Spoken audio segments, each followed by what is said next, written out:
The 18th of April, 1917, Volume 12. This, he told me, my daughter, as you pour yourself into my will and fuse yourself in me, a sun is formed in you. As you keep thinking, loving, repairing, and so forth, the rays are formed, and my will, as background, becomes the crown of these rays. So the sun is formed, which rising up in the air melts into the beneficial dew upon all creatures. Therefore, the more you fuse yourself in me, the more suns you keep forming. Oh, how beautiful it is to see these suns, which rising and rising remain circumfused within my own sun and pour beneficial dew upon all. How many graces do creatures not receive? I am so taken by this that as they fuse themselves, I pour abundant dew of all kinds of graces upon them, so that they may form greater suns and may be able to pour the beneficial dew more abundantly over all. And as I was fusing myself, I could feel light, love, graces being poured upon my head.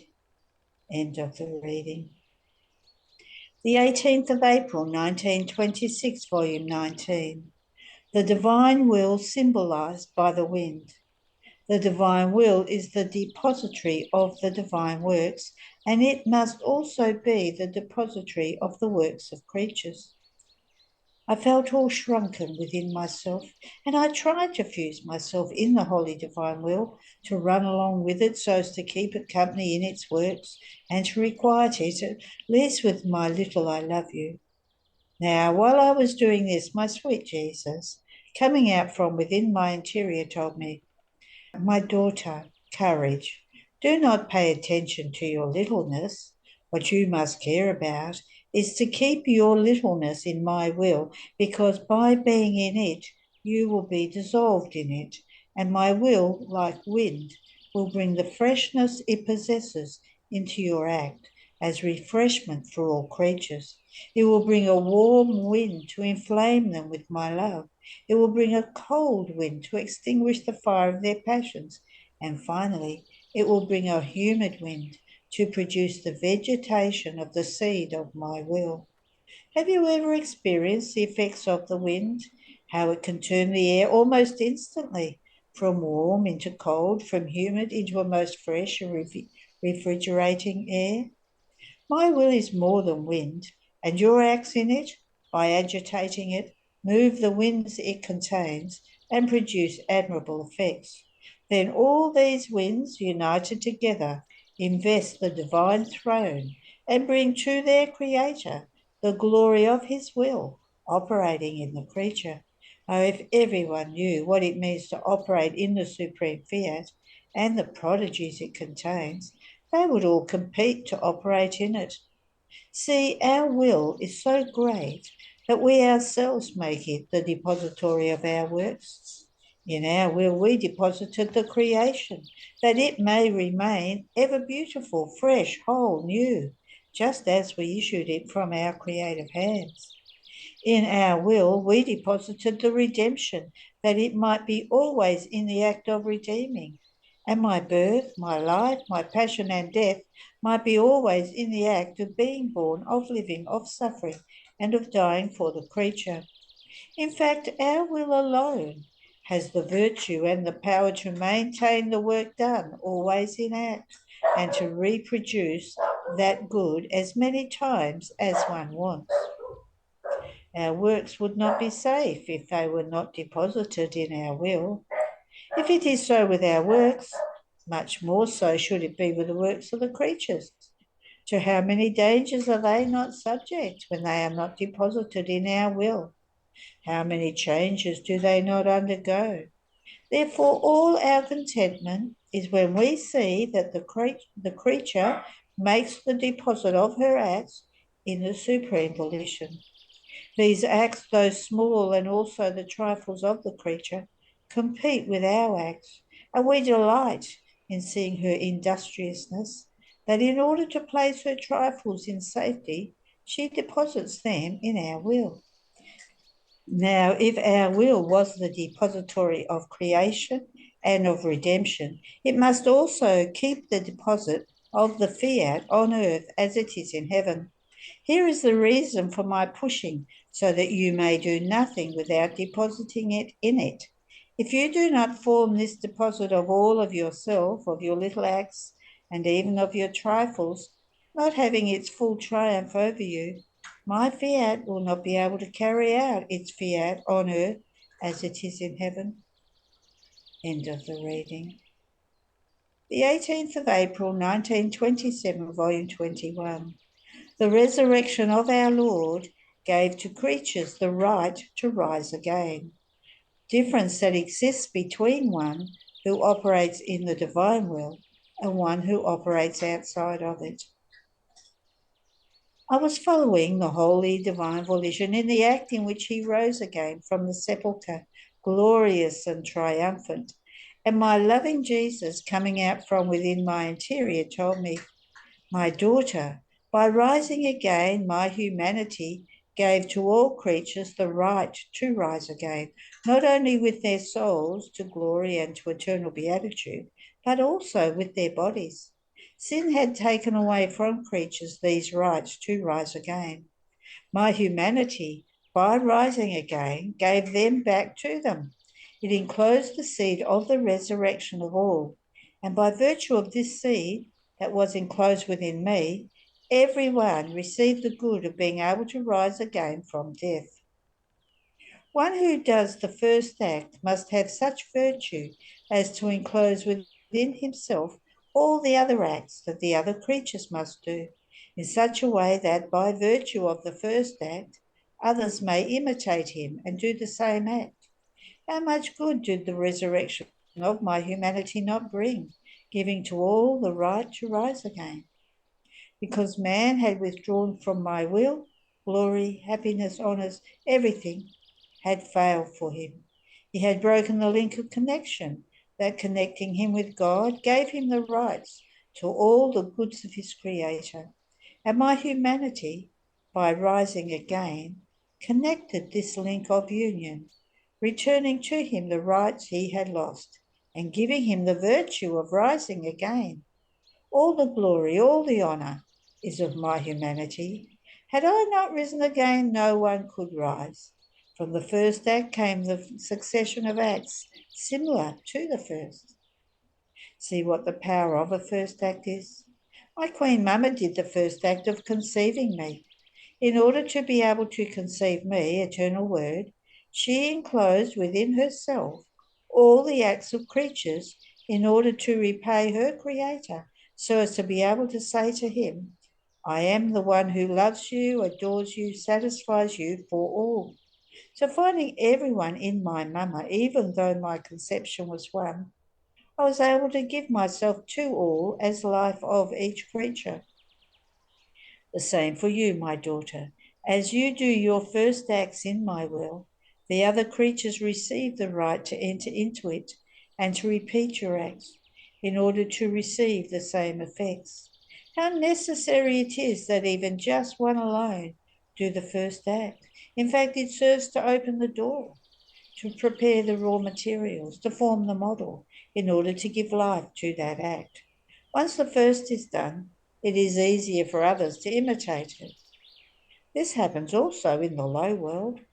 One who is the first to form an object must work more, sacrifice himself more. He must prepare all the materials that are needed. He must make many trials. And once the first is done, not only do others acquire the right to do it, but it is easier for them to repeat it. However, all the glory is of the one who did it first, because if the first had not been done, the other act similar to it would never have existence. Therefore, be attentive in forming your first acts if you want the kingdom of the divine fiat to come to reign upon earth. After this, I was fusing myself in the holy divine volition, calling all the acts of creatures, so that all might rise again in it. And my sweet Jesus told me, my daughter, what great difference passes between one act done in my will and one act, even good, done outside of it. Within the first one flows the divine life, and this life fills heaven and earth, and the act receives the value of a divine life. Within the second one flows an act of human life that is limited, restricted, and many times its value ends with the end of the act. And if there is any value in it, it is human value that is subject to perishing. End of the reading. The 18th of April 1930, volume 28. How all the first acts were done by God in Adam. Jealousy of the divine love. Guarantee and safety of the divine fiat for the creature. How in the creation of man all of us were present and in act, vivifying and nourishing virtue of the divine will. My poor mind feels the irresistible need to cross the endless sea of the supreme fiat. More than by a powerful magnet I feel drawn to make my sweet dwelling in my dear inheritance, given to me by my dear Jesus, that is his adorable will. It seems to me that Jesus awaits me now in one act done by his divine fiat, now in another, to give me his admirable lessons. So my mind was wandering in going around within its innumerable acts, and as I arrived at dear Eden, where everything was in feast, my dear Jesus, making me pause, told me, "My daughter, if you knew with how much love the creation of man was formed, at merely remembering it our love swells and forms new inundations, taking the attitude of feast in remembering our work, beautiful, perfect, as it placed in it such mastery of art that no one else can form one similar to it. And it was so beautiful as to reach the point of arousing in our love the jealousy that it be all for us. After all, man had been made for us. He was our own. To be jealous of him was a right of our love. And this is so true that our love reached such extent that all the first acts done in Adam were done by his Creator. So the first act of love was created and done by us in Adam. The first heartbeat, the first thought, the first word. In sum, for everything that he might do afterwards, there were our first acts done in him, and upon our first acts followed the acts of Adam. Therefore, if he loved, his love would spring from within our first act of love. If he thought, his thought would spring from within our thought, and so with all the rest. Had we not done the first acts in him, he would not have been able either to do anything or to know how to do anything. But by the Supreme Being's doing the first acts, we placed in Adam as many little fountains for as many first acts as we did in him, in such a way that every time he wanted to repeat our first acts, he would have these little fountains at his disposal, like as many different springs of love, of thoughts, of words, of works, and of steps. So everything was ours, inside and outside of man. Therefore, our jealousy was not only a right, but also justice, that everything was to be for us and completely our own. More so, since we were giving him our divine will, that it might preserve him beautiful, fresh, and would make him grow for us of a divine beauty. Our love was not content or satisfied with so much it had given him. It wanted to continue to give always. It did not want to say enough. It wanted to continue its work of love. And in order to have him with itself, to have the way of interacting with man, it gave him our very will, that it might render him capable of being able to always receive and keep him always with us, with one single will. With it, everything was guaranteed and safe for him and for us. So he was to be our amusement, our joy and happiness, the object of our conversation. Therefore, at the memory of the creation of man, our love takes the attitude of feast. But in seeing him without the guarantee of our fiat, without safety, and therefore vacillating, disfigured, and as though far away from us, it takes the attitude of sorrow and feels all the weight of our infinite love as though closed within itself, because it cannot give itself to him, for it does not find him in our divine will.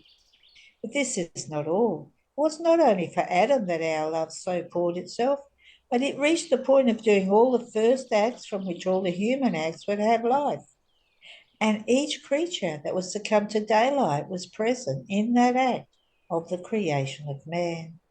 And our fiat, united to our love, ran, and embracing all and loving all with one single love, it placed the primacy of our acts in each creature that would come to existence, because for us there is no past and no future, but everything is present and in act. If it were not so, our fiat would find itself constrained and hampered, nor could it expand its flame so much as to enclose all within its light, in such a way as to do in all what it does in one creature alone. Therefore, Adam was not the only fortunate one of creation, but all other creatures were enriched with all goods, and in him were the possessors of his same goods. Also, since in everything that God does in one single creature, all other creatures acquire the rights of our acts, except for those who do not want to make use of them. Did the same not happen in the very redemption? As the sovereign of heaven had the good of conceiving me and of giving birth to me, all other creatures acquired the right of the goods of redemption. Not only this, but the right of being able to receive me, each of them in their hearts. And only one who ungrateful does not want me remains without me. Now, my daughter, Adam, by disobeying our wishes, lost our kingdom, and all the goods of our fiat remained for him without the nourishing and vivifying life of our divine will. It can be said that he was like the destroyer of the goods of the kingdom of my divine will in his soul, because in all goods, if the vivifying virtue and the continuous nourishment are missing, of their own, little by little, they lose life. Now, you must know that in order to call back to life again these goods in the creature, one who could call back my fiat again into her soul was needed, and who would deny nothing to it, letting it dominate freely, so that it might administer to her again its vivifying and nourishing virtue to call back to life the destroyed goods. And this is why my divine will, by subduing you and by your letting yourself be subdued, has resumed its vivifying virtue in your soul, and calling you into its dwelling, it nourishes you in order to call back in you all of its goods, and all your acts that you do in it, your rounds upon rounds within its acts, you're asking continuously for its kingdom upon earth, and nothing other than nourishments that it gives you, and it constitutes the right for other creatures to be able to receive again the kingdom of my divine will and the life of all its goods. When I want to do a good to all creatures, I place the springing fount of it in one creature. From this fount, I open many channels, and I give to everyone the right to take these goods that the fount possesses. Therefore, be attentive, and let your flight in my divine will be continuous. End of the reading. The 18th of February, 1937, Volume 34. Continuous encounters between the divine volition and the creature. How one who lives in it has formed the tiny little sea of the fiat. How it always runs in everything in order to give new graces and new love. My flight in the fiat continues. Rather, I feel that it comes to meet me in every instant, in everything that I touch, that I do, in the sufferings and in the joys, in each created thing, that it places them around me in order to let me use them. It seems to me that it is spying in order to make itself known, so as to tell me, I am here, tell me what you want. You will make me happier if you place me in the condition of being able to abound even more to you, so that felicitating you, I feel myself happier because of the happiness of my daughter. Now, while my mind was drowned in its divine sea, my beloved Jesus, surprising me with his brief little visit, with a love that he could not contain, told me, my blessed daughter, the excessive love of the divine will gives of the incredible. When the creature lives in it, has formed her little sea of the fiat in her soul, such that drawn by its same power, it always wants to increase more this little sea of its in the circle of the soul. Listen to what it does. Taken with irresistible love, it runs, it always runs, in every act that she does. If it sees that she must make use of the word, it runs, it goes to meet her. It invests the word with its fiat and increases its divine power in the word of the creature. If it sees that she must operate, it runs, it takes her hands, it clasps them to itself, it invests them with its fiat, and it augments its divine power in her words. If it sees that she is about to take a step, it runs, it invests it, and gives them such power as to always run toward the one who always runs toward her. If she loves, it runs in order to give her new love. If it sees that she desires, that she wants to be always more good, it runs and augments her goodness. There is no thought, heartbeat, or breath that it does not invest with its fiat in order to make its wisdom, its beauty, the heartbeat of its eternal love grow. But this is not yet everything. Do you believe that my volition can make stops in always running toward the one who possesses its volition? Indeed, in order to run, it makes use of everything. If the sun invests her, it runs in order to give her more light. And since the creature is more than the sun, it gives her the properties that the light contains. Rather, it augments them. It gives her its divine sweetness, its fecundity, the variety of its celestial fragrances, the tastes of its divine flavours, its supreme qualities, as the most beautiful varieties of colour. And it does it in a way with the power of its fiat, that nothing else remains for its beloved creature more than sun, except light and heat, in order to invest her and let itself be invested. If the wind blows on her, it runs, it invests her, and with its fiat it augments the power of its ruling love, its divine moans, in order to make her moan with its own moans and sighs, that its kingdom come on earth. It kisses her, it caresses her, it clasps her strongly to itself in order to make her feel how much it loves her and how it wants to be loved in return. If she drinks water, it runs in order to invest her with its freshness and celestial refreshments. If she takes food, it runs in order to nourish her with the food of its will, so that the divine life grows in the creature. It strengthens and greatly confirms itself in her. In sum, there is nothing in which my volition does not run. And oh, the feast that it makes when it sees that she receives this sweet encounter and receives the good that without ever ceasing it wants to give her. And if the creature also runs in everything toward the one who runs towards her, oh, then my fiat is taken by so much love that its interminable sea swells. It forms its highest waves and discharges them in the tiny little sea, enlarging in a marvellous and prodigious way the capacity and abundance of it, in the little sea of the soul. My daughter, these are our divine ways, to always love without ever ceasing, to always give without ever finishing to give. If this were not so, we would place a limit to our power and enough to our love. But not even we are able to do that, because our being infinite by itself, it runs in search of the one who loves and who wants to be loved in return. Therefore, the limits have no value, and the enough does not exist for us. At the most, some ungrateful one does not want to recognize us, and not recognizing us, it happens as to the blind, that even though the sun does not deny him its light, rather it invests him like everyone else. He does not see it or know it, but he cannot deny that he feels its heat. But this cannot happen for one who lives in our volition.